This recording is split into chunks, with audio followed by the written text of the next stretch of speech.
Broadcasting from the Business RadioX studios, it's time for Workplace MVP. Workplace MVP is brought to you by R3 Continuum, a global leader in workplace behavioral health and security solutions. Now, here's your host, Jamie Gassmann.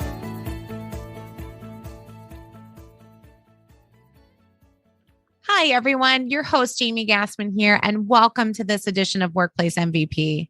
The Workplace MVP we will be celebrating today brings expertise in an area that can be helpful both personally and professionally.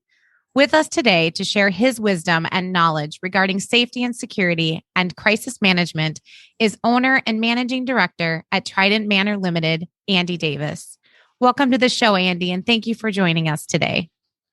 Thanks very much, Jamie. It's a great pleasure. So before we dive into today's topic, can you tell me a little bit about yourself and your career journey? Well, I suppose as your listeners will identify, I'm from the UK, and I've been involved in security and risk management most of my career, my adult career. That included time in the British military, where I was involved in intelligence activities and security management, in the police service in the UK, where I was a detective and led a team of investigators, as well as finally undertaking intelligence activities.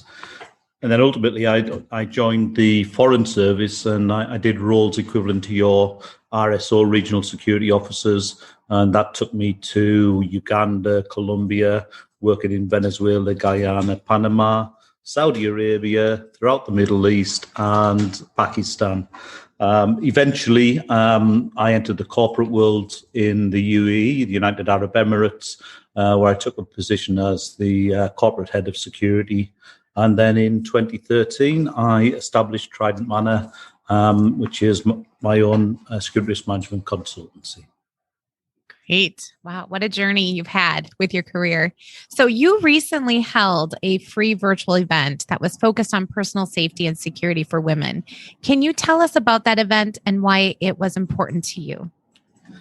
Yeah, well, throughout my career, personal safety and security has always been important, whether it's my own personal safety and security or that's looking after and caring for other third parties, so whether it was diplomats, diplomatic wives, etc. And sometimes that was in difficult and hostile environments. This event that I held followed the kidnap and murder of a young female in London by a police officer who has been charged. And there was a lot of outcry, a lot of concern on social media, on mainstream media about the safety of women. And so what I volunteered to do as an individual, as opposed to Trident Manor, was to hold this event where some of the realities could be shared about, certainly in the UK, the levels of crime, but also victimization, showing and identifying that lots of attacks on female was carried out by partners or people who they knew, and actually percentage-wise, there was a small amount that was by strangers, but it's primarily the strangers that cause the fear because they are the unknown. Then it went through a whole series of tried to give advice and guidance that would help everybody. And in this case, it was particularly aimed at females going about their daily lives. So whether they be socializing in the workplace, or actually traveling overseas. So we gave that presentation. It was well received. There was over 250, I think, on the call from around the world. And we've since actually uploaded that, again, free of charge, so that anybody can see and share that. Great. That sounds like was a well-attended event or a well-received event, because I'm sure the information you shared was, very helpful for that audience. Yeah, it is important from the sense of the reality versus the perception, but also the vulnerability of females. And the idea was hopefully to give them some confidence in actually ways of avoiding some of the dangers themselves. So proactive prevention rather than reacting to an incident, because then if you can avoid an incident, there's a great likelihood that you're not going to be hurt. Right. So now looking at organizations, what are you seeing as main concerns for them and their security in this current work environment? What are some of the things that you're noticing in the work that you do? I think around the world, globally, cyber is the biggest threat. It's impacting all organizations. There's just been the attack on the pipeline that's happened on the East Coast of the USA. Look at the impact, the hundreds of millions of dollars worth of impact that must have had.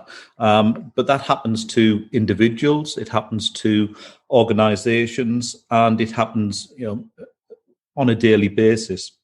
There were some statistics that came out and actually showed that on average in the UK, every individual is attacked once every 7 minutes, which If you think about, so that's statistically looking at people. So cyber is a constant, and it's there because it's information that companies need to operate and to function correctly.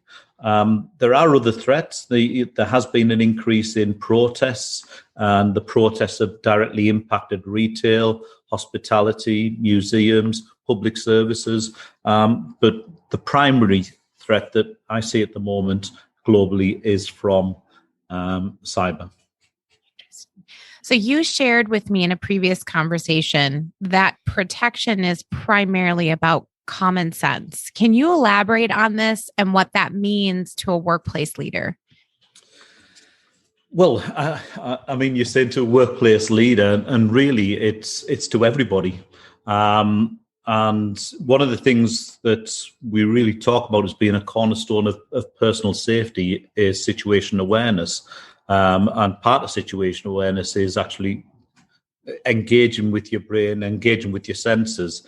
But common sense, when we look at security protection, if people just actually stopped and thought about what they're doing, stopped and thought about what risks there are, and stopped and thought, why am I putting myself in danger? Why don't I avoid it?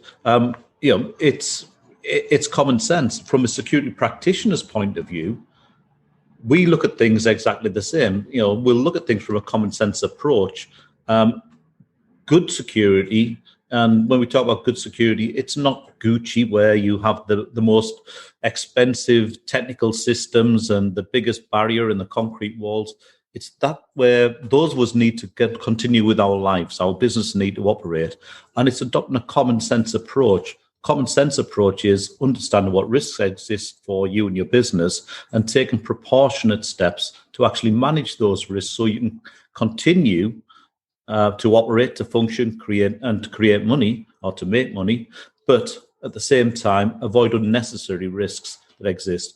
And I think there's somebody asked me years ago, well, okay, what percentage of what skill sets do you need for security? And I said, 90 to 95% of it is common sense. 7% is that specialist skills, and then there's always that element of luck that's still needed to avoid security situations. We can't predict, and we can't dictate what happens out there. But when you look and you introduce security plans and measures, I still think that's sound and remains true to this day. Great. So, and I know you mentioned cyber attacks as being kind of a main concern right now, and brought up some of the protests, which kind of lead a little bit more into this next question that I have for you. When looking at leaders, when they're asked about workplace violence, they often refer to like active shooter scenarios, which I know, recently here in the States, we've had kind of a stream of them that have been occurring. Now, the softer, but you indicated that there is a softer side of protection that workplace leaders need to be considering as well. So, in your opinion, what does that look like, and why is it so important for business leaders to also, stay aware and prepare for that softer side of violence in their organization? I mean, obviously, in the United States, the active shooter is a real concern and should always be a part of any active shooter program that the organization implements. But equally, that's the same wherever there is a prevalence of firearms, or as I said right at the start, or what I said in your previous question, understanding the risks. So in your workplace, it's important to understand the risks that exist. And this is part of the softer side. The softer side isn't don't use a sledgehammer to smash a nut when you can have a nice, delicate pair of nutcrackers there. Think about the cost as well. The nutcrackers are far cheaper than the sledgehammer. But when you look at a workplace, there are so many different parameters and so many different factors that can impact. There's your work colleagues. Lots of violence occurs. Violence, intimidation, harassment, whether it be sexual, whether it be through race. There's a lot of violence that many people don't automatically identify as being workplace violence, but by fact they are, because violence is something that causes harm. Harm doesn't have to be physical harm; it can also be that mental harm. That somebody suffers. And so somebody being abusive, the constant name calling, these are softer sides, much softer than somebody pointing a gun. But the impact of them could actually be equal, because somebody through being bullied, somebody through intimidation could suffer mental harm and anguish, which could obviously, from a workplace perspective, could impact their effectiveness, their morale, the whole team's morale, but ultimately it could cause somebody to commit suicide. So these are the soft. When we talk about softer skills, it's things like, okay, what governance do you have in place to minimise harassment, to minimise bullying? What procedures do you have in place to have everybody take part in security? And by that I mean, okay, is everybody aware of how to open and close and make sure barriers exist if there's a public-private interface? Softer sides include making sure that you have the necessary skills, training, and organizational resilience to deal with acts of violence that may come. So when we talk about workplace violence here in the UK, lots of the drive that we do is towards that proactive prevention that I mentioned earlier. So it's understanding situational awareness. Remembering your workplace isn't necessarily a fixed location. Nowadays, with the smaller corporate worlds, your workplace could be here one day, in the UK in the US one day, in the UK another day, across in Australia the next day. Technically, each of them becomes a workplace. As an organisation, what thoughts are being put in place to protect your staff while they're travelling from location to location? Is the organisation aware of what risks exist? Is there a terrorist threat? Is there a threat from protesters? What about environmental threats? Are you going into hurricane season, monsoon season, or is there risk of tsunami? So all of these sort of things, the naturally occurring incident threats don't actually impact workplace violence because violence is adversarially enacted. But if you think about it, it all revolves around the organisation taking the time to assess and understand the risks, making sure that they've got the good governance in place to manage the risks that they have, provide training and resources that's needed wherever their staff are working. I hope that answers. It does. And, kind of leads into my next question. So when looking at protection, whether it's for kind of that harder side of violence or softer side of violence, you indicated that one of the best weapons that an organization might have in, helping to protect that in their workplace is communication. Can you talk a little bit around how communication can play a huge factor in being a protective agent within a workplace? Yes. So there's a number of strands to this. So if we take organizationally, communication, senior management really need to communicate. They need the organization to understand their approach to protection, to workplace violence, to threat and risk management. That has to be communicated somehow. If it's a 50-page document, nobody's going to read it. If it's either a briefing, a team talk, and a town hall, that involves communicating. That might involve verbal communication, or it might be through audiovisual communication, so creating presentations. That's important because it provides the direction and the parameters of acceptable behavior within an organization. When we look at personal safety and security, communication is vital. And communication, again, isn't just the spoken word, it's the listening. And this doesn't necessarily just apply in the workplace. This can apply in the streets, when you're on holiday, when you're socializing, or in the cinema. So when we look at communication skills and the importance of them, our hearing, the vast majority of our communication should be through listening. I think my wife says I never listen, but yeah, I do lots of things and say lots of things. But the listening aspect is important, because it's only through listening that you can either hear some complaints, you can hear if there are any problems occurring, you can hear from a personal point of view if somebody's voice is increasing, because if it's increasing, all of a sudden you realize that isn't normal. But you can only do that if you listen. And with listening, it's also paying attention. So listening is a vital communication skill, because it helps you process the situation, and it's directly linked to situation awareness, because you're using your senses to assess and evaluate what the situation is that's presenting itself. So the listening skill is important. The verbal communication is important to an organization. You want that free flow of information. You want people to be able to share their concerns, either in the direct workplace or if they're traveling, because it's only through sharing that information that you're going to increase the levels of knowledge and understanding by the organization.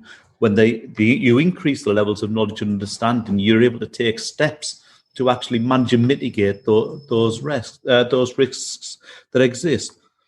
But as an individual, verbal communication is really important, because it's a double-edged sword. How I say things has a totally different meaning to, I'm ever so sorry, I didn't understand what was being said there. Right? How you communicate can actually be a violence accelerator, or it can be a calming, soothing activity. The only other element of communication that I would like to say is non-verbal communications.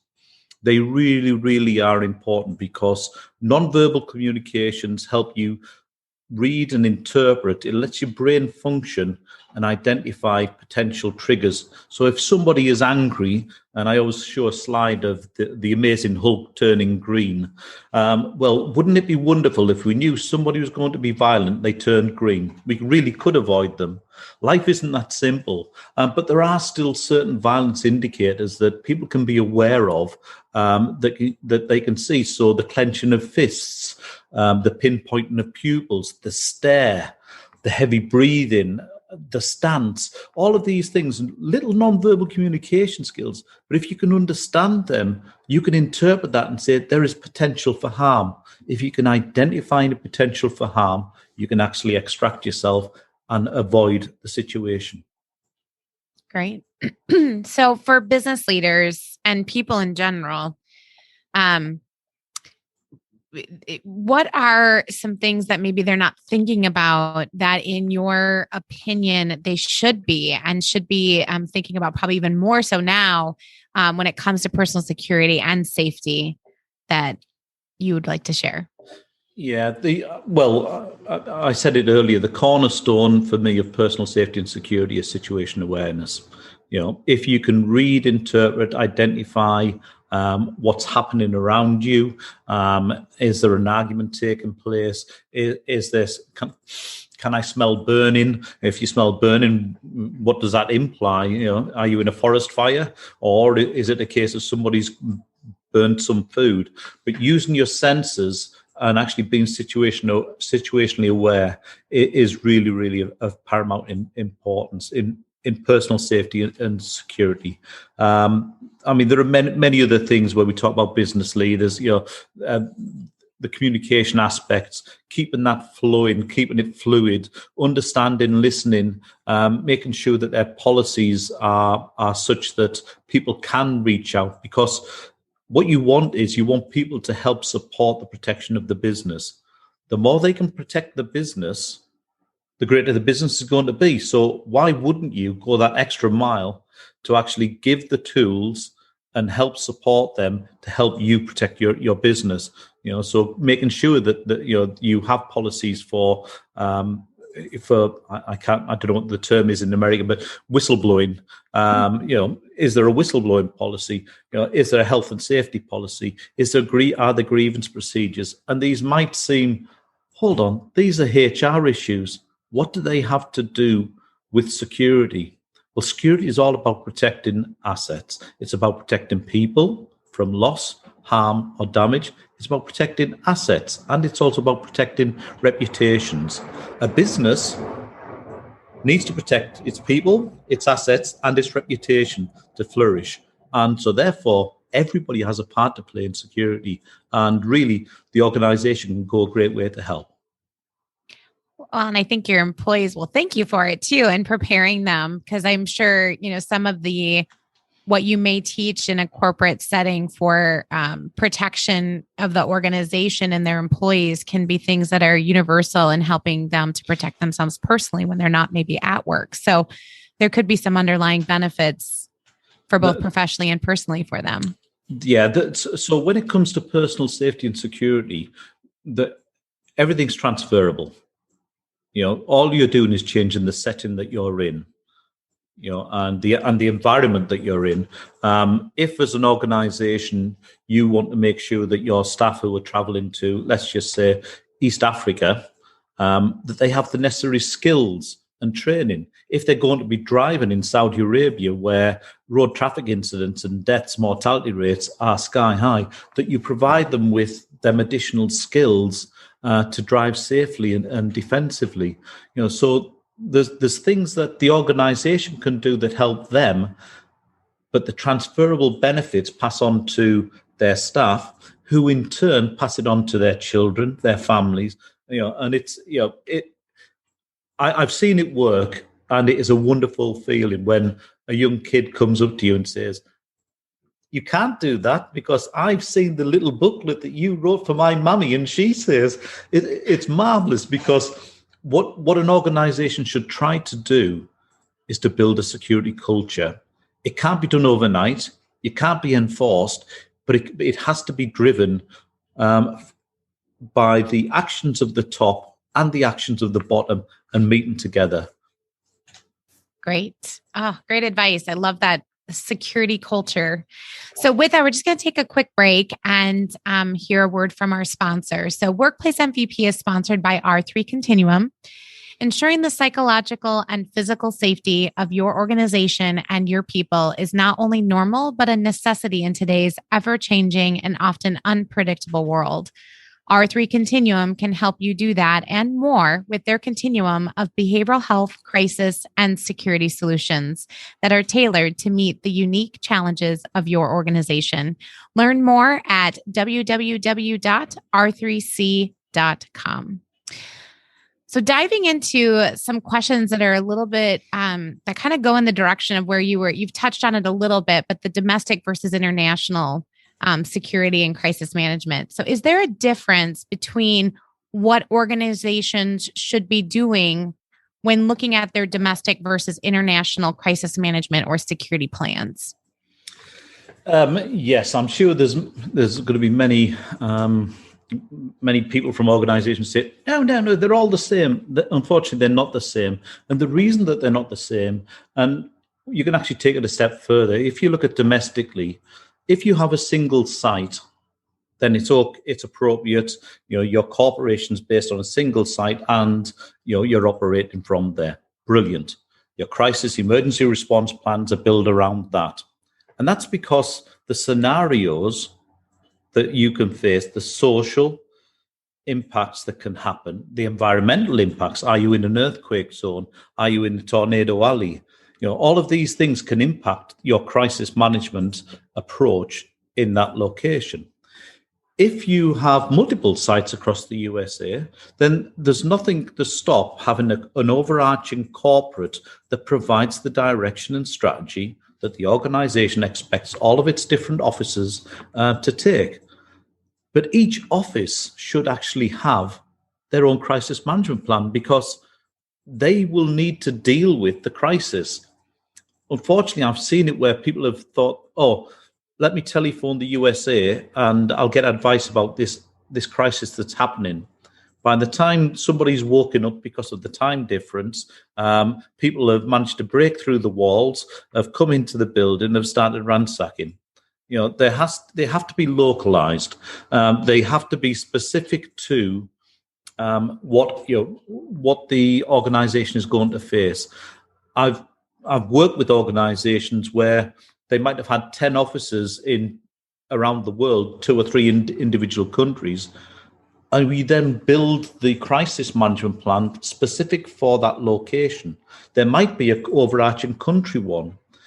Ultimately, the threats and risks and vulnerabilities that you face are going to in many cases, be the trigger for the crisis. So if we take, and one example was there was a crisis in Armenia a few years ago where the government was overthrown by the people. Clients, and American businesses have operations there, and they wanted to implement and make sure that things were safe. Well, what might be okay in the USA isn't okay in them sort of scenarios because the social dynamics are different. The violence indicators might be different. So you've got to take it from that particular perspective. So it's a lot more work for organizations, but when you get it right, the benefits financial for the organization, because again, I talk about proactive prevention. You're trying to prevent an incident in the first place, but then you want an effective response and a timely recovery. And planning and having that in individual locations is far more easier to achieve than having it from London or New York or wherever, and trying to dictate direct from that location. Great.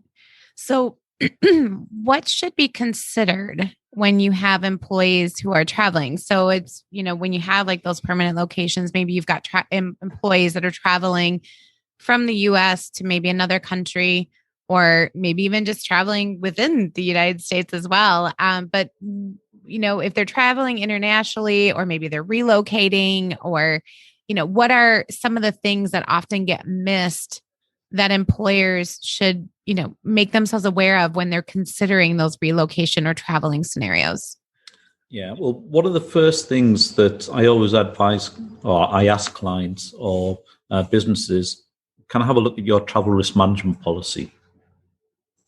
And normally I get a blank face or a pause, or we have this document, which has nothing to do with travel risk management, or it might be a travel authorization that you go through a travel agent and they'll do things for you. But really, an organization should have a travel risk management policy. If they have wide and diverse locations around the world, some of which might be in Africa, Central Asia, wherever. What I always advise is, look, it's quite simple. The US State Department, British Foreign Office, and many other governments actually categorize each country. It's quite simple to have a spreadsheet, and you have a country category down the side of each. If it's green, and that might be category 1 to 3, then it's standard procedure. Here's the procedures. If it's a difficult environment, then these are the actions. If it's a dangerous, hostile environment, then these are the actions. So having that governance prevents subjectivity. And what happens is those who are frequent travelers, and I apologize if any of your listeners fall this category, but there are frequent travelers who've been there, seen it, done it. There are no risks. I know it all. And unfortunately, they're the sort of people who me and my team get called in to rescue, recover, or to help identify what's gone wrong post-incident. If you've got that governance, the parameters are clearly defined, and the organization has an expectation. The flip side of that is that the individual understands that the organization is meeting its duty of care. It's taking care of me. If, for example, you go into an orange country, an amber country, and there are significant road traffic incidents, and you provide training, or you provide a trained driver in that country, you're managing that risk, which means that you're minimizing disruption, you're maximizing operational effectiveness, and you're keeping your staff safe and secure. And you do that through all aspects of travel and risk. And actually, it's very, very beneficial. So when people are looking overseas, look at the individuals, look at your operations. Individuals have a responsibility as well. It's no good going to a country where there's malaria or yellow fever and saying it's not my fault. Nobody injected me. Well, sorry, there's the travel advice. And again, as part of the travel advice, it might be that you give a package. It might be that the risks are so great that you provide them with hostile environment training or difficult environment training so that they know and understand the sort of threats, risks, and vulnerabilities that happen, carjackings that may occur, but also the softer side, which is, food poisoning, which are malarial diseases and how they can impact you, which are lack of medical facilities. And by the way, we're now going to give you first aid training. So that's the sort of thing that it's really, really beneficial for organizations to consider, when they take things forward. Great. So you shared the comparison of proactively preventing versus reactively responding. Can you elaborate a little bit more on the difference and what our listeners should be considering when they're looking at that crisis management or business continuity programs and plans, and what should they be keeping in mind, from your perspective, so that they're, more on the proactive end of it versus the reactive? Yeah. So proactive preventing, what you're trying to do is identify, and again, the words that you're going to hear me continually use are threats, risks, etc., because that's what security is there to manage and minimize the impact from the threats, risks, and vulnerabilities that exist.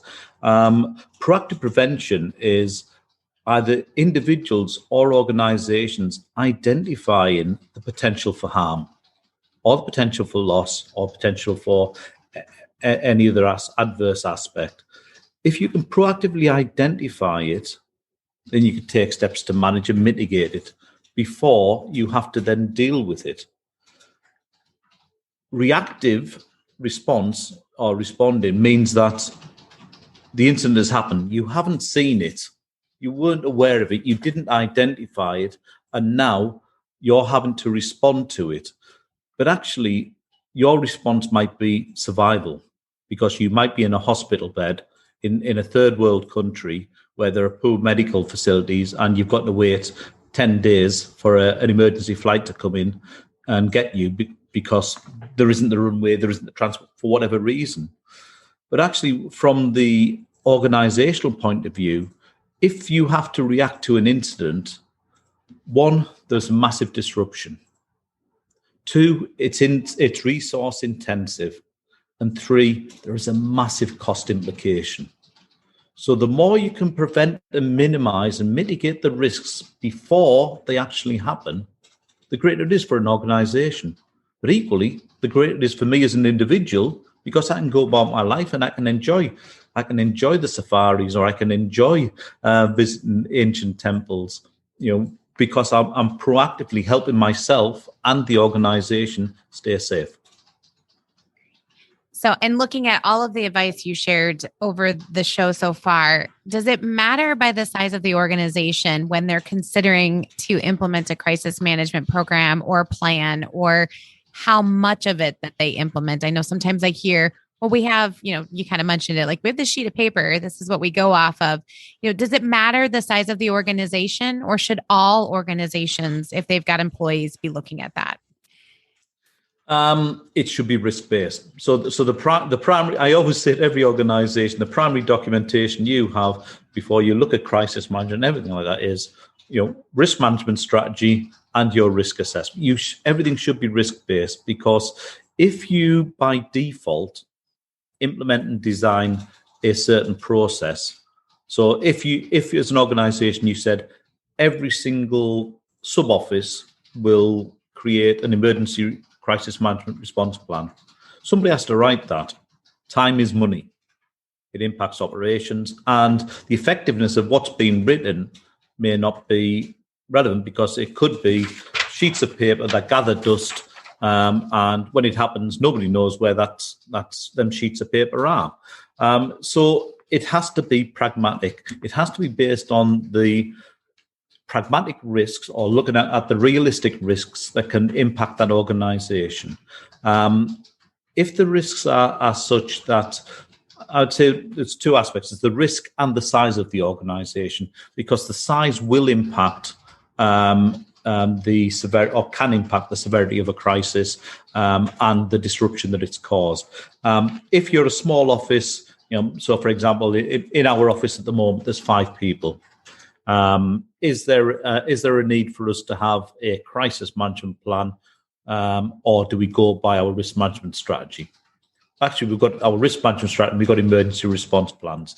Emergency response plans are if there's fire, if there's this or this. However, our staff travel overseas, and when they travel overseas, sometimes it's in difficult or hostile environments. So therefore, we almost write a separate plan and strategy for that activity while they're in that location. When they come back, that's great. We can forget about that and return back to normal. But what it is, it's that continued preparation and preparedness that's relevant, proportionate, cost effective, but then ultimately, if it was needed, it can be implemented. So one last question for you that's a little bit personal in terms of your career, but is there something across your career journey that you are most proud of that you want to share with our listeners? There's actually been many things, and obviously I'll keep it to from the professional side. And I think the most rewarding thing that I've ever done was during 2010, 2011, the monsoon floods in Pakistan devastated. I think at one point it was over a third of the land was underwater. Some of the regions, whole towns had been swept away and were left with rubble. And some of these regions were in the border areas of Pakistan with Afghanistan. So there was lots of difficulties in getting support and aid to them. And, one of the proudest moments of my career was being able to manage and the operations that got the team and got the UK government's aid into these areas. And we were able to distribute tents, water, so people actually had somewhere to sleep.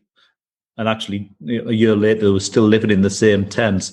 But given something that actually meant something to humanity, That was really important. It was important that, and I've still got photos of little kids, just with glee swimming in a puddle because they'd just received the first drink of fresh water, or they'd just received a sweetie bar, a candy bar that's, wow, what's that? I've never seen it before. So by being able to do that, very close to the border where there was the threat from the Taliban, where it was real operational security management, looking at dynamic risk management because it was still raining. We had to divert on some roads, and then getting to a point where we could stop the cars on the motorway.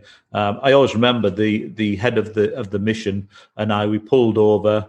We'd waved goodbye to our police escorts. We looked at each other and we just hugged each other. And that was just so rewarding because we knew that at that time, we'd done something that made a difference to hundreds of people. Oh, so powerful. I'm sure that'll be a memory you'll carry with you forever. Just that reward of being able to help those people. Amazing. So if somebody listening wanted to connect with you, Andy, how would they go about doing that?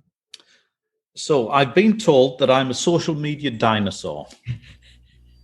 That's why there's members of my team who actually do all my social media. Apart from, I'm very big on LinkedIn. I think when it first started, I went, "Oh, I'll have a go on this," and I've stayed with LinkedIn, and I like it because you can communicate some great discussions on there. My email address, I think, has been provided, as has my work address and telephone number. If ever anybody has any questions, any concerns, if ever anybody is worried about staff safety, what people around the world have found out, that just give me a call. Wonderful. Well, it's been so great to listen to your advice and your knowledge. And, thank you so much for letting us celebrate you and have you on the show to share all that great information with our listeners. We appreciate you. And I'm sure that your organization and your employees do as well. We also want to thank our show sponsor, R3 Continuum, for supporting the Workplace MVP podcast. And to our listeners, thank you for tuning in. If you've not already done so, make sure to subscribe so that you get our most recent episodes and other resources. You can also follow our show on LinkedIn, Facebook, and Twitter at Workplace MVP. If you are a Workplace MVP or know someone who is, we want to know. Email us at info@workplace-mvp.com. Thank you all for joining us and have a great rest of your day.